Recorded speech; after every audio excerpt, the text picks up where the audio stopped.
ఎంత ఓర్పు లేకపోతే ఆ పద్మపీఠం మీద ఒక్కనాడు కాలు కదిపాడండి. ఒక్కనాడు ఎన్నాళ్ళు నించోనరా ఇలాగా, ఓ కుర్చీ వేయండి అని కూర్చున్నాడా, పడుకున్నాడా? నాకు ఇంతే సమయమా, ఎన్ని వేల మందిలా వస్తూ ఉంటారా, ఎంతమందిని నేను చూడనురా అన్నాడా?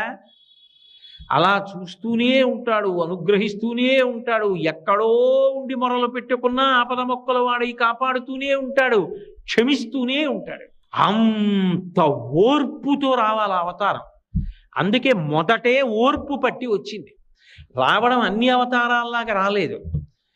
భృగువు వెళ్ళి తంతే సహించి బయలుదేరాడు. అందుకే మీరు చూడండి, మొదట దయ కలుగుతుంది ఎప్పుడు మనిషికి. దయ కదిలితే కార్యం నడుస్తుంది. నేను అలా వెళ్ళిపోతున్నాను అనుకోండి, ఏదో దేవాలయంలోకి వెళ్ళి హుండీలో 100 రూపాయలు వేద్దాం అనుకుని వెడుతున్నాను. వెడుతుంటే ఒక పిల్ల తల్లి కంఠం పట్టుకుని గట్టి